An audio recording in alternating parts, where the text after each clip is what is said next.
ममता जी को जय श्री राम के नाम से एलर्जी हो गई। जय श्री राम कोई नारा नहीं है, स्ट्रेट लाइन चलने वाला इंसान हूं। मेरे दिल दिमाग में जो आ जाता है मैं वो कर लेता हूं। मैम सॉरी, मैं जो कह रहा हूं सर दिल से कह रहा हूं बिल्कुल। मेरा मानना यह है कि धर्म हिंदू मुसलमान सिख ईसाई नहीं होता, ये संप्रदाय है। राजनीति की परिभाषा पहले कुछ और हुआ करती थी। जब से श्री नरेंद्र मोदी ने वो उनका नेतृत्व मिला है, थोड़ी ऐसे लगती थी, अब ऐसे लगती है। वो सबसे अच्छा यही प्लेटफॉर्म है जहां मैं बैठा हूं।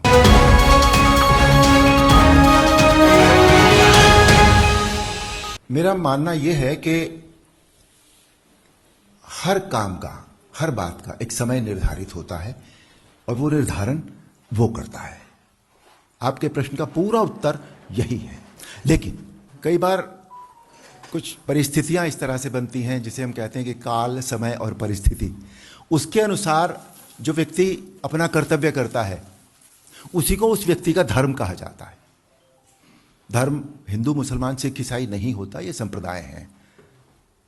धर्म वही होता है कि इस समय, इस काल परिस्थिति समय में हमारा क्या कर्तव्य है, यही हमारा धर्म है। जहां तक राजनीति का प्रश्न है,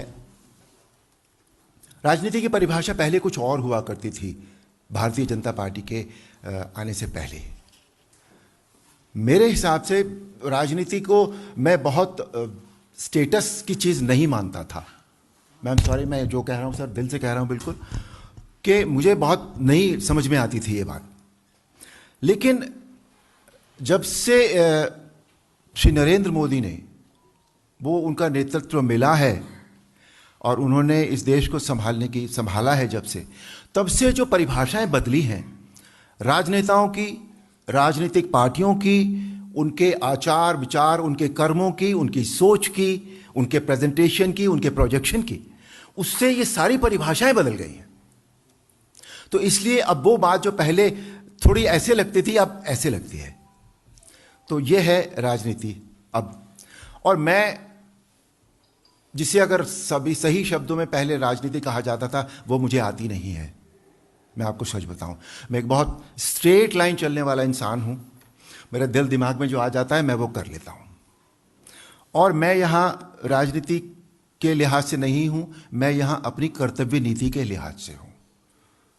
आज जो मेरा कर्तव्य है यहां पर, बीइंग एन एक्टर, मैंने रामायण की, उसमें जो पारिवारिक एक तरह से योगदान होता है उस क्षेत्र में, एक सामाजिक क्षेत्र में जो योगदान होता है, उसका डायरेक्टली या इनडायरेक्टली जो भी मेरा कंट्रीब्यूशन था वो मेरे से हो गया है।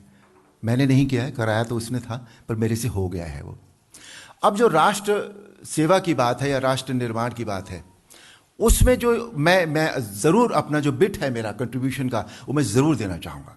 उसके लिए वी नीड ए प्लेटफॉर्म, एक ऐसा प्लेटफॉर्म जिस पे खड़े होकर यदि हम कोई बात कहें तो वो सुनी तो जाएगी फिर हमारे से। तो इसके लिए जो प्लेटफॉर्म इस समय है वो सबसे अच्छा यही प्लेटफॉर्म है जहां मैं बैठा हूं। तो ये हुई बीजेपी की बात। दूसरा जो एक ट्रिगर पॉइंट बना मेरे लिए, वो जैसा अरुण सिंह जी ने अभी कहा, ममता जी को जय श्री राम के नाम से एलर्जी हो गई। मतलब जय श्री राम कोई नारा नहीं है, ये पॉलिटिकल नारा भी नहीं है, ये उद्घोष है, ये हमारा जीवन है, हम इस पे जीते हैं, ये हमारे आदर्श है, हमारे संस्कार हैं।